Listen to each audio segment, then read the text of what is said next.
Dear students, welcome back to my online class. Very good morning to all of you. Today we will discuss about the third chapter, functions. This is a very interesting chapter. We also learn about modular programming, user-defined function, built-in functions, mathematical functions, string functions, etc. In the first session, we will learn about some theories. This is a new information for you. So, we will go to the slides.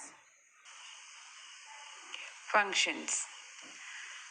Functions means complex problems are divided into smaller ones and programs to solve each of these subproblems are written.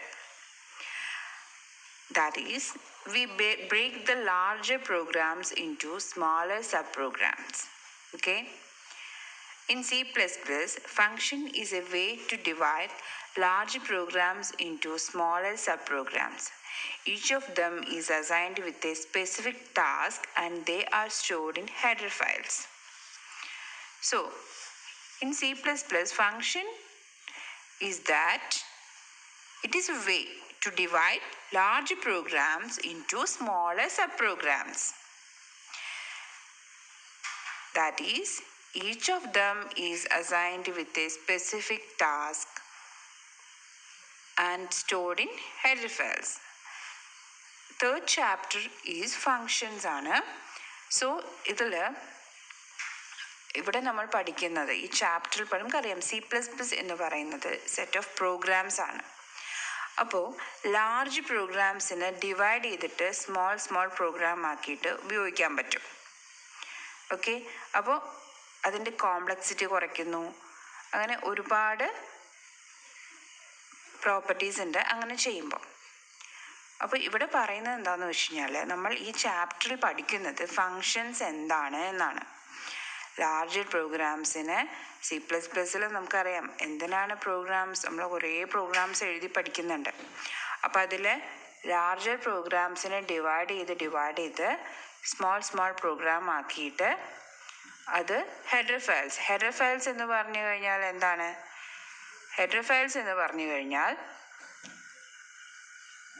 C++ൻ്റെ header file IOStream main ആയിട്ടുള്ള header ഫയലാണെന്ന് നമുക്കറിയാം അല്ലേ? എന്താണ് IOStreamനകത്ത് ആണ് C++ൽ താഴെ നമ്മൾ പ്രോഗ്രാമിൽ use ചെയ്യുന്ന C-in, C-out അതൊക്കെ എങ്ങനെയാണ് യൂസ് ചെയ്യുന്നതെന്നുള്ള കൃത്യമായിട്ട് ഡെഫിനിഷൻ അവിടെ എഴുതി വെച്ചിട്ടുണ്ട്. ഓക്കെ, IOStream ഫയലിൽ. അപ്പോൾ അതുപോലെ തന്നെ ഈ പറയുന്ന വേറെ ഹെഡർ ഫയൽസ് ഉണ്ട് നമ്മുടെ ജീനി സോഫ്റ്റ്വെയറിൽ. സോ അതിലൊക്കെ എന്താണെന്ന് വെച്ച് കഴിഞ്ഞാൽ പ്രോഗ്രാംസ് എംബഡ് ചെയ്തിരിക്കുകയാണ്. ഓക്കെ, ഹെഡർ ഫയൽസിൻ്റെ ഉള്ളിൽ എന്താ എംബഡ് ചെയ്ത് വെച്ചിരിക്കുകയാണ്? പ്രോഗ്രാംസ് സേവ് ചെയ്ത് വെച്ചിരിക്കുകയാണ്. അപ്പോൾ ആ ഹെഡർ ഫയൽ നമ്മൾ പ്രോഗ്രാമിൽ യൂസ് ചെയ്യുമ്പോൾ നമുക്ക് അതിൻ്റെ ഉള്ളിലുള്ള ഫങ്ഷൻസിനെ നമുക്ക് താഴെ പ്രോഗ്രാമിൽ യൂസ് ചെയ്യാൻ പറ്റും. അപ്പോൾ ഇങ്ങനെ ഓൾറെഡി പ്രോഗ്രാം എഴുതി ഹെഡർ ഫയലിൽ സ്റ്റോർ ചെയ്ത് വെച്ചിരിക്കുന്നതിനെയാണ് നമ്മൾ എന്തു പറയുന്നത്? ബിൽട്ട് ഇൻ ഫങ്ഷൻസ് അല്ലെങ്കിൽ പ്രീ ഡിഫൈൻഡ് ഫങ്ഷൻസ് എന്ന് പറയുന്നത്.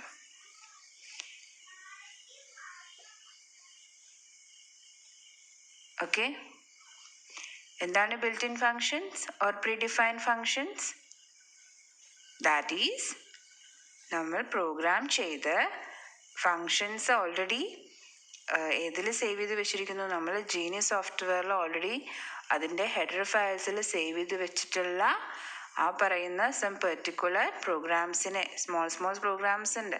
അപ്പോൾ അതിനെയാണ് എന്തു പറയുന്നത്? ഫങ്ഷൻസ് എന്ന് പറയുന്നത്. That is known as built in functions. ഇനി പ്രോഗ്രാം ചെയ്യുന്ന ആളിനെ പറയുന്ന പേരെന്താണ്?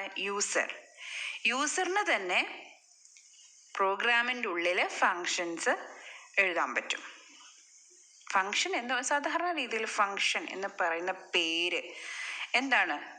ഒരു ഫങ്ഷൻ. അപ്പോൾ അത് ഫങ്ഷൻ കൊണ്ട് ഉദ്ദേശിക്കുന്നത് അത് സം പെർട്ടിക്കുലർ ടാസ്ക് ചെയ്യുന്നു, സം പെർട്ടിക്കുലർ പ്രോബ്ലംസ് ചെയ്യുന്നു. അതാണ് ഫങ്ഷൻ കൊണ്ട് ഉദ്ദേശിക്കുന്നത്. Besides such function, we can define functions for a specific task. നമുക്ക് പ്രോഗ്രാമിൽ എഴുതാൻ പറ്റുന്ന ഫങ്ഷൻസിനെയാണ് യൂസർ ഡിഫൈൻഡ് ഫങ്ഷൻ എന്ന് പറയുന്നത്. പ്രോഗ്രാമിൽ യൂസർ സ്വന്തമായി എഴുതി കൊടുക്കുന്ന ഫങ്ഷൻസ് ആണ് യൂസർ ഡിഫൈൻഡ് ഫങ്ഷൻ. അങ്ങനെ 2 ടൈപ്പ് ഫങ്ഷനാണുള്ളത്. ബിൽറ്റ് ഇൻ ഫങ്ഷൻസും ഉണ്ട്, യൂസർ ഡിഫൈൻഡ് ഫങ്ഷൻസും ഉണ്ട്. ബിൽറ്റ് ഇൻ ഫങ്ഷൻസ് എന്ന് പറഞ്ഞു കഴിഞ്ഞാൽ എന്താണ് പറഞ്ഞത്? ജീനിയസ് സോഫ്റ്റ്വെയറിൻ്റെ ഹെഡർ ഫയൽസിൽ ഓൾറെഡി പ്രോഗ്രാം എഴുതി സേവ് ചെയ്ത് വെച്ചിട്ടുള്ളതാണ് ഏത് function? Built in function. Header ഫയൽസിലുള്ളത് ബിൽറ്റ് ഇൻ ആണ്. പക്ഷേ യൂസർ ഡിഫൈൻഡ് എന്ന് പറഞ്ഞാൽ എന്താണ്? പ്രോഗ്രാമിൽ എഴുതി കൊടുക്കുന്ന യൂസർ തന്നെ ഫങ്ഷൻ എഴുതി ഡിഫൈൻ ചെയ്ത് പ്രോഗ്രാമിൽ യൂസ് ചെയ്യാം. അതിനെയാണ് എന്ത് പറയുന്നത്?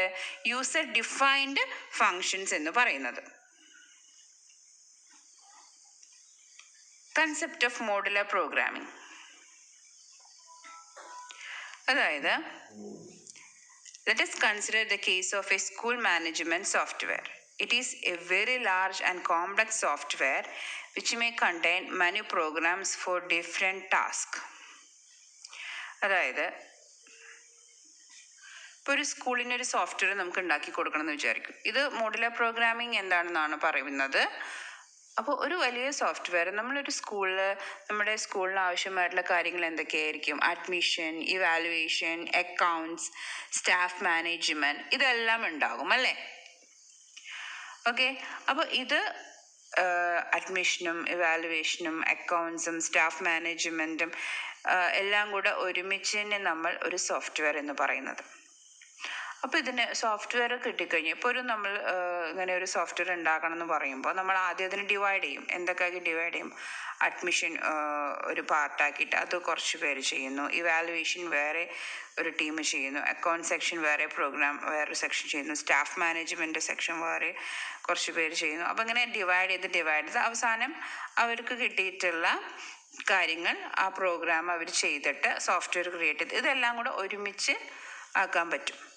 ഓക്കെ, അപ്പോൾ ആ മൊത്തത്തിൽ അങ്ങനെ ഒരുമിച്ചാക്കി കഴിഞ്ഞ് കഴിഞ്ഞാൽ എന്തായി മാറി? അത് സോഫ്റ്റ്വെയർ ആയി. അപ്പോൾ ഇങ്ങനെ തിരിക്കുന്നതിനെയാണ് നമ്മൾ മൊഡ്യൂൾ എന്ന് പറയുന്നത്. ഓക്കെ, ഇങ്ങനെ ഓരോ വലിയ സോഫ്റ്റ്വെയറിനെ തിരിച്ച് മൊഡ്യൂൾസ് ആക്കിയിട്ട് അത് ഡിവൈഡ് ചെയ്തിട്ട് അതിൻ്റെ സോഫ്റ്റ്വെയർ ക്രിയേറ്റ് ചെയ്തിട്ട് അവസാനം എല്ലാം കൂടെ ഒരുമിച്ചാക്കാൻ പറ്റുന്നു. അതിനെയാണ് എന്ത് പറയുക? മോഡുലാർ പ്രോഗ്രാമിംഗ് എന്ന് പറയുന്നത്. സോഫ്റ്റ്വെയറിനെ തിരിച്ച് ഓരോ മൊഡ്യൂൾസ് ആക്കി തിരിക്കുന്നു. ഓക്കെ, സോ അതിനെ അപ്പോൾ ആ ഒരു ബിഗ് ടാസ്ക്കാണ് കിട്ടിയിരിക്കുന്നത്. സോഫ്റ്റ്വെയർ എന്ന് പറഞ്ഞാൽ ഈ 4 എണ്ണവും ഉണ്ട്. അപ്പോൾ 4 കൂടെ ഒരുമിച്ച് ഒരാൾ ചെയ്യാന്ന് പറഞ്ഞു കഴിഞ്ഞാൽ it is not easy. So അതിനെ തിരിച്ച് admission, evaluation, accounts, staff management എന്ന് തിരിച്ചിട്ട് ഓരോ വ്യക്തികൾക്കായി കൊടുത്തിട്ട് അവരത് ചെയ്ത് അവസാനം എല്ലാം കൂടെ നമുക്ക് ഒരുമിച്ചാക്കിയിട്ട് എന്ത് ചെയ്യാം? ഇൻ്റഗ്രേറ്റ് ചെയ്തിട്ട് ഒറ്റ സോഫ്റ്റ്വെയർ ആക്കാൻ പറ്റും. It is a very large and complex software which may contain many programs for different tasks. അപ്പോൾ ഇങ്ങനെ ചെയ്യുന്നതിനെയാണ് ഒരു വലിയ സോഫ്റ്റ്വെയറിനെ ഡിവൈഡ് ചെയ്ത് ഓരോ മൊഡ്യൂൾസും. ഇപ്പോൾ ഈ അഡ്മിഷൻ ഒരു മൊഡ്യൂൾ, ഇവാലുവേഷൻ എന്ന് പറയുന്നത് വേറൊരു മൊഡ്യൂൾ, അക്കൗണ്ട്സ് എന്ന് പറയുന്നത് വേറൊരു മൊഡ്യൂൾ, സ്റ്റാഫ് മാനേജ്മെൻറ്റ് എന്ന് പറയുന്നത് വേറൊരു മൊഡ്യൂൾ. അപ്പോൾ അഡ്മിഷനിൽ എന്തൊക്കെ വരും? കുട്ടികളുടെ കാര്യങ്ങൾ ഡീറ്റെയിൽസ് ഒക്കെ സ്റ്റോർ ചെയ്യണം. ഏതൊക്കെ ക്ലാസ്സുകളാണ് തരംതിരിച്ച് ഓരോ ക്ലാസ്സിലും എത്ര കുട്ടികളുണ്ട്, ബോയ്സ് എത്ര, ഗേൾസ് എത്ര. അതുപോലെ ഇവാലുവേഷൻ എന്ന് പറയുന്നത് എന്താണ്? മാർക്സിൻ്റെ ഇവാലുവേഷൻ. അക്കൗണ്ട്സ് എന്ന് പറയുന്നത് പൈസയുടെ കണക്കുകൾ, സ്റ്റാഫിൻ്റെ കാര്യങ്ങൾ, അതങ്ങനെ ഒരുപാട് കാര്യങ്ങളുണ്ട് ഒരു സ്കൂൾ സോഫ്റ്റ്വെയർ എന്ന് പറയുമ്പോൾ അല്ലേ? സോ അപ്പോൾ അത് ചെയ്യാൻ വേണ്ടി ഇതുപോലെ നമ്മൾ വലിയൊരു പ്രോബ്ലത്തിനെ, കോംപ്ലക്സ് പ്രോബ്ലമാണ്, ആ കോംപ്ലക്സ് പ്രോബ്ലത്തിനെ ഡിഫറെൻ്റ് ടൈപ്പാക്കി തിരിച്ച് ചെയ്യുന്നു. ഓക്കെ, ഇതിനെയാണ് മോഡുലാർ പ്രോഗ്രാമിംഗ് എന്ന്, മൊഡ്യൂൾസ് ആക്കി പ്രോഗ്രാം ക്രിയേറ്റ് ചെയ്യുന്നതിനെയാണ് മോഡുലാർ പ്രോഗ്രാമിംഗ് എന്ന് പറയുന്നത്. The complex task of school management can be divided into smaller tasks or modules and developed in parallel and later integrated to build the complete software. In programming, the entire problem will be divided into small subproblems that can be solved by writing separate programs. This kind of approach is known as modular programming. അപ്പോൾ modular programme എന്ന് പറഞ്ഞു കഴിഞ്ഞാൽ പ്രോബ്ലത്തിനെ divide ചെയ്തിട്ട് small problems ആക്കി മാറ്റും. നമ്മൾ പറഞ്ഞു. അപ്പം അങ്ങനെ ചെയ്യുന്നതിനെയാണ്, എന്നിട്ട് അത് സോൾവ് ചെയ്യും. എന്നിട്ട് അതിന് ഓരോന്നിനും പ്രോഗ്രാം എഴുതി സോൾവ് ചെയ്ത് സോഫ്റ്റ്വെയർ അവസാനം എല്ലാ മൊഡ്യൂൾസിനും പ്രോബ്ലം എഴുതി പ്രോഗ്രാംസ് സോഫ്റ്റ്വെയർ ക്രിയേറ്റ് ചെയ്ത് അവസാനം എല്ലാം കൂടെ ഇൻ്റഗ്രേറ്റ് ചെയ്ത് ഒന്നാക്കുന്നതിനെയാണ് എന്ത് പറയുന്നത്? മോഡുലാർ പ്രോഗ്രാമിംഗ് എന്ന് പറയുന്നത്. Each subtask will be considered as a module and we write programs for each module. The process of breaking large program into smaller subprogram is called modularization. ഇതിനെയാണ് മോഡുലൈസേഷൻ എന്ന് പറയുക. Merits of modular programming. It reduces the complexity and size of program, makes the program more readable, improves reusability and makes the debugging process easy. അപ്പോൾ ഇതിന് കുറേ advantages ഉണ്ട്. Reduces the size of the program. അപ്പോൾ ഇങ്ങനെ തരംതിരിച്ച് ചെയ്യുമ്പോൾ sizes reduce ചെയ്യാൻ പറ്റുന്നു. ഓരോ മൊഡ്യൂൾസ് ആക്കി തിരിച്ച് അത് കുറച്ച് ഭാഗങ്ങളായി തിരിക്കുന്നു. എന്നിട്ട് അത് എങ്ങനെ വേണമെങ്കിലും ഡിവൈഡ് ചെയ്തിട്ട് അത് നമുക്ക് ഉണ്ടാക്കാൻ പറ്റും.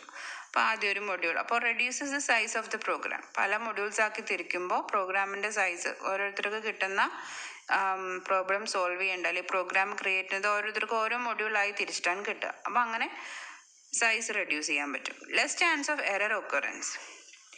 പല മൊഡ്യൂളാക്കി തിരിക്കുമ്പോൾ ഓരോ മൊഡ്യൂളിലും എന്താണ് എറർ ഒക്കറൻസ് കുറവായിരിക്കും അല്ലേ? Less chance of error occurrence. കാരണം മൊഡ്യൂൾസ് ആക്കി തിരിക്കുമ്പോൾ ആ മൊഡ്യൂളിൽ കൂടുതൽ നമ്മൾ ശ്രദ്ധിച്ചിട്ട് അതിൽ മാക്സിമം എറർ വരാതെ ചെയ്ത് കഴിഞ്ഞ് പിന്നെ അടുത്ത മൊഡ്യൂൾ ചെയ്യുന്നു, പ്രോഗ്രാം സോൾവ് ചെയ്യുന്നു, then അടുത്ത സോഫ്റ്റ്വെയർ ക്രിയേറ്റ്. അങ്ങനെ ചെയ്യുമ്പോൾ ചാൻസ് ഓഫ് ഒക്കറൻസ് എന്താണ്? എറർ ചാൻസ് ഓഫ് ഒക്കറൻസ് കുറവാണ്. Reduces programming complexity. ഇപ്പം നമുക്ക് ഈ പറയുന്ന സ്കൂൾ സോഫ്റ്റ്വെയർ ഡിവൈഡ് ചെയ്യാതെ ഒരുമിച്ച് ഒറ്റതിലാക്കി നമുക്ക് ചെയ്യാം. ഒറ്റ മൊഡ്യൂൾസ് ഒന്നും ആക്കി തിരിക്കാതെ ഒറ്റ പ്രോഗ്രാമോ ഒറ്റ വലിയ സോഫ്റ്റ്വെയർ നമുക്ക് പ്രോഗ്രാമിംഗ് ലാംഗ്വേജ് എന്താണ് സോഫ്റ്റ്വെയർ? Programming language. ഇപ്പം നിങ്ങൾ C++ ആണ് പഠിക്കുന്നത്. ഇതുപോലെയുള്ള C++, VB, കുറേ ജാവ, ഈ പറയുന്ന പ്രോഗ്രാമിംഗ് ലാംഗ്വേജസ് ഒക്കെ വെച്ച് ഉണ്ടാക്കുന്നതാണ് സോഫ്റ്റ്വെയർസ്. അപ്പോൾ ഈ ലാംഗ്വേജ് നമുക്ക് ഈ പറയുന്ന മൊഡ്യൂൾസ് ആക്കി തിരിക്കാതെ തന്നെ എന്ത് ചെയ്യാൻ പറ്റും? ക്രിയേറ്റ് ചെയ്യാൻ പറ്റും, സോഫ്റ്റ്വെയർ ക്രിയേറ്റ് ചെയ്യാൻ പറ്റും. ഓക്കെ, അപ്പോൾ അങ്ങനെ തിരിച്ച് സോഫ്റ്റ്വെയർ ക്രിയേറ്റ് ചെയ്യുമ്പോൾ പ്രോഗ്രാമിൻ്റെ കോംപ്ലക്സിറ്റി കുറയ്ക്കാൻ പറ്റും. Improves reusability. അതായത് ഇപ്പോൾ അക്കൗണ്ട് സെക്ഷന് നമ്മളൊരു പ്രോഗ്രാം ഉണ്ടാക്കി കൊടുത്തു. അപ്പോൾ ആ അക്കൗണ്ട് സെക്ഷൻ വേറെ ഏതെങ്കിലും ഭാഗങ്ങളിൽ നമുക്ക് യൂസ് ചെയ്യാൻ പറ്റും. ഓക്കെ, അപ്പോൾ ഇത് ഈ സോഫ്റ്റ്വെയറിനുള്ളതാണെന്ന് പറഞ്ഞിട്ട് ആ ഭാഗം വേറെ ഏതെങ്കിലും ഒരു എക്സ്ട്രാ സിംഗിൾ സോഫ്റ്റ്വെയർ ആയിട്ട് നമുക്കത് വേറെ യൂസ് ചെയ്യാം. അതുപോലെ തന്നെ ഇവാലുവേഷൻ്റെ വേണമെങ്കിലും നമുക്ക് ഈ സോഫ്റ്റ്വെയറിൽ ആ പാർട്സ് മാത്രം കോപ്പി ചെയ്തിട്ട് നമുക്ക് വേറെ യൂസ് ചെയ്യാം. അപ്പം അങ്ങനെ റീയൂസ് ചെയ്യാൻ പറ്റുന്നു ഓരോ മൊഡ്യൂൾസിനെയും. അപ്പം അങ്ങനെ കുറേ എന്തുണ്ട്? മെറിറ്റ്സ് ഉണ്ട്. So merits of modular programming is reduces the size of the program, less chance of error occurrence, reduces programming complexity, improves usability. Okay, next, functions in C++. അപ്പോൾ നമ്മൾ ആദ്യം പറഞ്ഞു ഫംഗ്ഷൻ എന്ന് പറഞ്ഞു കഴിഞ്ഞാൽ എന്താണ്? 2 type ഫംഗ്ഷൻ ആണ് നിങ്ങൾ പഠിക്കുന്നത്. Built in function or predefined function and user defined functions. എന്താണ് built in functions? So built-in function means set of function or set of tasks, set of program that we stored into the header files. Already നമ്മുടെ genius സോഫ്റ്റ്വെയറിലെ header ഫയൽസിൽ store ചെയ്ത് വെച്ചിട്ടുള്ള ഫംഗ്ഷൻസിനെയാണ് നമ്മൾ എന്ത് പറയുന്നത്? Built in functions എന്ന് പറയുന്നത്. Okay, ഇനി അതുപോലെ തന്നെ യൂസർ ഡിഫൈൻഡ് എന്ന് പറഞ്ഞാൽ എന്താണ്? പ്രോഗ്രാമിൻ്റെ ഉള്ളിൽ നമ്മൾ മെയിൻ ഫംഗ്ഷൻ കഴിഞ്ഞ് നമ്മൾ പ്രോഗ്രാം യൂസർ എന്ന് പറയുന്നത് നമ്മൾ പ്രോഗ്രാം ചെയ്യുന്നവരാണ് യൂസർ. ആ യൂസേഴ്സ് പ്രോഗ്രാമിൽ എഴുതുന്ന ഫംഗ്ഷനെയാണ് യൂസർ ഡിഫൈൻഡ് ഫംഗ്ഷൻ എന്ന് പറയുന്നത്. ഇനി ഫങ്ഷൻസ് നമ്മൾ കുറച്ചും കൂടെ ലിബറലായി പഠിക്കാൻ പോവുകയാണ്. Functions in C++. Let us consider the case of a coffee making machine and discuss its function based on figure. Water, milk, sugar and coffee powder are supplied to the machine. The machine processes it according to a set of predefined instructions, stored it, and returns the coffee which is collected in a cup. എന്താണ്? So ഒരു coffee making machine നമ്മൾ കാണുകയാണ്. നമ്മൾ അവിടെ പോയിട്ട് ഒരു coffee കുടിക്കാന്ന് പറഞ്ഞു കഴിഞ്ഞാൽ അതിൻ്റെ ഉള്ളിൽ ഇൻഗ്രീഡിയൻസ് ആയിട്ട് എല്ലാം ആഡ് ചെയ്തിട്ടുണ്ട് വെച്ചിട്ടുണ്ടാവും അല്ലേ? വാട്ടർ ഉണ്ടാകും, മിൽക്ക് ഉണ്ടാകും, ഷുഗർ ഉണ്ടാകും, കോഫി പൗഡർ ഉണ്ടാകും.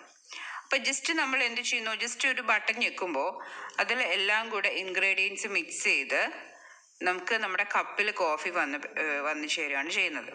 അപ്പോൾ അത് സെറ്റ് ഓഫ് ഇൻസ്ട്രക്ഷൻസ് ഉണ്ട് അതിൽ, ഇങ്ങനെ ചെയ്യണം. അതായത് ബട്ടൺ ഞെക്കുമ്പോൾ ഈ 4 ഇൻഗ്രീഡിയൻസും കൂടെ ഒരുമിച്ചായി ആ ഫങ്ഷൻ അവിടെ നടക്കണം. അതൊരു ഫങ്ഷനാണ്. കോഫി ഉണ്ടാക്കുന്നത് ഒരു ഫങ്ഷനാണ് അല്ലേ? ഒരു കാര്യം, ഒരു ടാസ്ക്. എന്താണ് ഒരു ടാസ്ക് എന്ന് പറഞ്ഞു കഴിഞ്ഞാൽ? ഒരു കാര്യം ചെയ്യുന്നതിനെയാണ് നമ്മൾ എന്ത് പറയുന്നത്? ഒരു ടാസ്ക് എന്ന് പറയുന്നത്, ഒരു ഫങ്ഷൻ എന്ന് പറയുന്നത്. അപ്പൊ ഇവിടെ വാട്ടറും മിൽക്കും ഷുഗറും കോഫി പൗഡറും കൂടെ ഒരുമിച്ച് അതിൻ്റെ ആ കോഫി മേക്കിംഗ് മെഷീനിൽ അതുണ്ട്. സോ അത് ഒരു ബട്ടൺ ഞെക്കി കഴിയുമ്പോൾ അത് ഇൻഗ്രീഡിയൻസ് എല്ലാം കൂടെ ഒന്നായി എന്തിൽ വന്ന് വീഴുന്നു? നമ്മുടെ കപ്പിൽ വന്നിട്ട് വീഴും. അപ്പം എന്തൊക്കെ സ്റ്റെപ്പ് ഉണ്ട് അതിന്? ഇൻസ്ട്രക്ഷൻസ് എങ്ങനെ ഫോളോ ചെയ്യണം? ഓക്കെ, അപ്പോൾ അതിൽ കൃത്യമായിട്ട് എങ്ങനെ get 60 milli milk, 120 milli water, 5 gram coffee powder and 20 gram sugar from the storage of the machine. Store ചെയ്ത് വെച്ചിട്ടുണ്ട് അവിടെ ഇതെല്ലാം. ഈ 4 സ്റ്റോർ ചെയ്യുന്ന ഭാഗങ്ങളിലും ഈ 4 മിൽക്ക് 60 ml ഉണ്ട്, 120 ml വാട്ടർ ഉണ്ട്, 5 gram കോഫി പൗഡർ ഉണ്ട്, 20 gram ഷുഗർ, ഇതെല്ലാം സ്റ്റോർ ചെയ്ത് വെച്ചിട്ടുണ്ട്. ഓക്കെ, അപ്പം നമ്മൾ ആ ബട്ടൺ ഞെക്കുമ്പോൾ ഈ പറയുന്ന ഇൻഗ്രീഡിയൻസ് എല്ലാം ആ പറയുന്ന സ്റ്റോർ ചെയ്ത് വെച്ചിട്ടുള്ള ഭാഗത്തു നിന്ന് വന്നിട്ട് ബോയിൽ ദ മിക്സ്ചർ ബോയിൽ ചെയ്യിപ്പിക്കുന്നു, ചൂടാക്കും. Pass it to the outlet. എന്താ ചെയ്യുന്നത്? Pass it to the outlet means നമ്മുടെ ഔട്ട്ലെറ്റ് പുറത്തേക്ക് വരുന്നു, നമ്മുടെ കപ്പിൽ വന്ന് വീഴും അല്ലേ?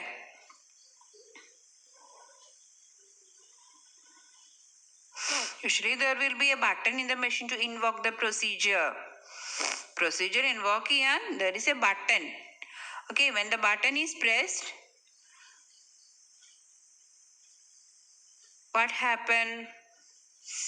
Pass to the outlet. First of all, the step is the ingredients,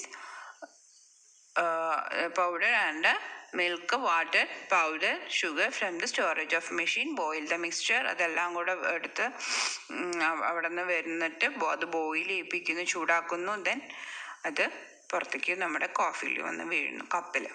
അപ്പം അതൊരു ഫങ്ഷനാണ് അവിടെ ചെയ്യുന്നത്. കോഫി മെഷീൻ ചെയ്യുന്നത് ഒരു ഫങ്ഷൻ. അപ്പം അതിന് കൃത്യമായ ഇൻസ്ട്രക്ഷൻസ് അവിടെ സെറ്റ് ചെയ്ത് വെച്ചിട്ടുണ്ട്. ബട്ടൺ ഞെക്കുമ്പോൾ ഇന്ന തരത്തിൽ അവിടെ വർക്ക് ചെയ്യണം. ഇപ്പോൾ ഒരു വാഷിംഗ് മെഷീൻ, നിങ്ങളുടെ ഓട്ടോമാറ്റിക് നമുക്ക് വാഷിംഗ് മെഷീൻ ഉണ്ടെങ്കിൽ ബട്ടൺ ഞെക്കുമ്പോൾ ആ വാഷിംഗ് മെഷീൻ എന്ത് ചെയ്യുന്നു?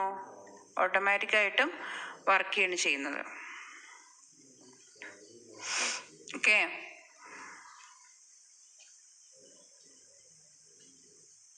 then usually there will be a button in the machine that invoke this procedure. Let us name the button with the word make coffee. Symbolically we can represent the invocation as cup is equal to make coffee, water, milk, sugar, coffee powder. Cup is equal to make coffee. ഇതാണ് നമ്മുടെ ഈ പറയുന്ന ഫംഗ്ഷൻ്റെ പേരെന്താ? Make coffee. Then എൻ്റെ ingredients ബ്രാക്കറ്റിൽ എഴുതിയിരിക്കുന്നു, water, milk, sugar, coffee powder. അപ്പം ഈ 4 കൂടെ ആഡ് ചെയ്തിട്ട് കോഫി ഉണ്ടാക്കുന്നു. മേക്ക് കോഫിയാണ് നമ്മുടെ ഫംഗ്ഷൻ്റെ പേര്. ദെൻ അത് കപ്പിൽ സ്റ്റോർ ചെയ്യുന്നു. ഇത്രയാണ് നമ്മളിവിടെ നോക്കിയത് അല്ലേ? അപ്പോൾ അതൊരു സ്റ്റെപ്പായി എഴുതിയിരിക്കുകയാണ്. ഇതാണ് അവിടെ സംഭവിക്കുന്നത്. This is a function. Okay, ഫംഗ്ഷൻ്റെ പേര് മേക്ക് കോഫി ആണ്. സ്റ്റോർ ചെയ്യുന്ന ഭാഗം കപ്പാണ്. ഇൻഗ്രീഡിയൻസ് അതിന് water, milk, sugar and coffee powder. We can compare all these aspects with the function in programs. ഈ ഫംഗ്ഷൻ നമ്മൾ പ്രോഗ്രാമിൽ ഒന്ന് പറയാൻ അസ്യൂം ചെയ്യൂ. നമ്മൾ പ്രോഗ്രാമിൽ ഇത് ചെയ്യാമെന്ന് പറയൂ, അസ്യൂം ചെയ്യൂ. അപ്പം എന്ത് വരും? The word make coffee. The word make coffee is the name of the function. എന്താ പറയുന്നത്? മേക്ക് കോഫിയാണ് നമ്മുടെ ഫംഗ്ഷൻ്റെ പേര്. Okay, water, milk, sugar and coffee powder are parameters for the function. ഇപ്പോൾ ഇവിടെ നമ്മൾ ഫംഗ്ഷനിലോട്ട് കടക്കുകയാണ്, നമ്മുടെ പ്രോഗ്രാമിൻ്റെ ഫംഗ്ഷനിലോട്ട് കടക്കുകയാണ്. അപ്പോൾ റിയൽ ലൈഫിലുള്ള കാര്യം പറഞ്ഞു തരികയാണ്. റിയൽ ലൈഫിൽ ഇപ്പോൾ ഒരു കോഫി ഉണ്ടാക്കുന്ന കാര്യം പറഞ്ഞു. അപ്പോൾ കോഫി ഉണ്ടാക്കുമ്പോൾ അതിൽ ആർഗ്യുമെന്റ്സ് എന്ന് പറയുന്നത് എന്താണ്, ഫംഗ്ഷൻ്റെ പേരെന്ന് പറയുന്നത് എന്താണ്, അതൊക്കെയാണ് ഇവിടെ പറയുന്നത്. അപ്പോൾ വാട്ടർ, മിൽക്ക്, ഷുഗർ, കോഫി, ഈ പൗഡർ, ഇതൊക്കെ പാരാമീറ്റേഴ്സ് എന്നാണ് പറയുക. എന്താ പറയുക? Parameters for the function. And coffee is the result returned. കോഫിയാണ് നമ്മൾ റിസൾട്ട് റിട്ടേൺ ചെയ്യുന്ന result. It is stored in a cup. അതെവിടെ സ്റ്റോർ ചെയ്യുന്നു? കപ്പിൽ സ്റ്റോർ ചെയ്യുന്നു. Instead of cup we can use a glass, tumbler or any other container. നമുക്ക് വേറെ ഏതെങ്കിലും കണ്ടെയ്നറിൽ അത് സ്റ്റോർ ചെയ്യാൻ പറ്റും. സോ നമ്മൾ അത് എഴുതിയത് എന്തിൻ്റെ പേരിൽ എഴുതി? ഫംഗ്ഷൻ്റെ പേരിൽ എഴുതി. മേക്ക് കോഫിയാണ് നമ്മുടെ ഫംഗ്ഷൻ്റെ പേര്. ദെൻ അതിന് 4 ബ്രാക്കറ്റിൽ എഴുതിയിരിക്കും. നമ്മൾ എന്താ പറയുക? ആർഗ്യുമെന്റ്സ് എന്നാണ് പറയുക, അല്ലെങ്കിൽ പാരാമീറ്റേഴ്സ് എന്നാണ് പറയുക. ശ്രദ്ധിക്കുക, ഫംഗ്ഷൻ എഴുതിയിരിക്കുന്ന ബ്രാക്കറ്റിൽ എഴുതിയിരിക്കുന്നതിന് എന്താന്ന് പറയുന്നത്? പാരാമീറ്റേഴ്സ്. ദെൻ കോഫി എന്ന് പറയുന്ന റിസൾട്ട്, സ്റ്റോർ ചെയ്യുന്നത് കപ്പിൽ. സോ ഇതൊക്കെ ഒരു ഓൾറെഡി നമുക്ക് ഗ്ലാസ്, ടംബ്ലർ, അതുപോലെ എന്ത് കണ്ടെയ്നർ വേണമെങ്കിലും അതിന് വേണ്ടിയിട്ട് യൂസ് ചെയ്യാം. Similarly, a C++ function accepts parameters, processes it, and returns the result. So, 3, 5, 2, and 6 as parameters, adds them and returns the value which is stored in the variable C. It can be written as C is equal to add 3, 5, 2, 6. Okay. 3 plus 5 plus 2 plus 6. നോക്കൂ, ഇവിടെ C എന്ന് പറയുന്നത് store ചെയ്യുന്നത് എന്ത് store ചെയ്യുന്നു? Add എന്ന് പറയുന്നത് നമ്മുടെ ഫംഗ്ഷൻ്റെ പേരാണ്. 3, 5, 2, 6 എന്ന് പറയുന്നത് parameters. That is known as parameters. So add is the function name, C is the variable to store this result. So diagrammatically represent in the right side. 3, 5, 2, 6, add, then go to the result to C. We can say that function is a named unit of statements in a program to perform a specific task as part of the solution. It is not necessary that all the functions require some parameters and all of them return some value. C++ provides a rich collection of functions ready to be used for various tasks. So, function എന്ന് പറയുന്നത് is a named unit of statements. Name ഉണ്ടാകും, അതുപോലെ ഇതൊരു solution കണ്ടുപിടിക്കാനുള്ളൊരു set of പ്രോബ്ലമാണ്. അപ്പോൾ function എന്ന് പറയുന്നത് particular task, എന്തെങ്കിലും ഒരു കാര്യം ചെയ്യുന്നതിനെയാണ് നമ്മൾ ഫങ്ഷൻ എന്ന് പറയുന്നത്. അതിന് ബ്രാക്കറ്റിൽ കൊടുത്തിരിക്കുന്ന വേരിയബിൾസിനെയാണ് നമ്മൾ പാരാമീറ്റേഴ്സ് എന്ന് പറയുന്നത്. സോ സ്റ്റോർ ചെയ്യാനൊരു വേരിയബിൾ ഉണ്ടാകും, ഫങ്ഷനൊരു പേരുണ്ടാവും എന്നാണ് പറയുന്നത്. So C++ provides a rich collection of function ready to be used for various tasks. C++ന് ഒരുപാട് ഫങ്ഷൻസ് ഉണ്ട്, നമ്മൾ പഠിക്കും. C++ ഒരുപാട് ഫങ്ഷൻസ് ഉണ്ട്, ബിൽറ്റ് ഇൻ ഫങ്ഷൻസ്. അതിൻ്റെ ഹെഡർ ഫയൽസിൽ ഒരുപാട് സ്റ്റോർ ചെയ്ത് വെച്ചിട്ടുണ്ട്. റെഡി ടു യൂസ് എന്നാണ് പറയുക അതിന്. The tasks to be performed by each of these are already written, debugged, and compiled. Their definition alone are grouped and stored in file called header files. Header files store ചെയ്ത് വെച്ചിട്ടുണ്ട് programs. Okay. Subprograms are called predefined function or built-in functions. Header ഫയലിനകത്ത് store ചെയ്ത് വെച്ചിട്ടുള്ള ഫങ്ഷൻസിനെയാണ് എന്ത് പറയുന്നത്? Predefined function. അതായത് അതൊക്കെ വെച്ചിട്ട് IOStream അതുപോലെയുള്ള ഹെഡർ ഫയൽസിൽ നമ്മൾ ഓപ്പൺ ചെയ്യുന്നു. സോ അതിൻ്റെ ഉള്ളിലുള്ള സം പെർട്ടിക്കുലർ ഫങ്ഷൻസ് അപ്പോൾ നമുക്ക് നമ്മുടെ പ്രോഗ്രാമിൽ യൂസ് ചെയ്യാൻ പറ്റും. അതാണ് റെഡി ടു യൂസ് എന്ന് പറയുന്നത്.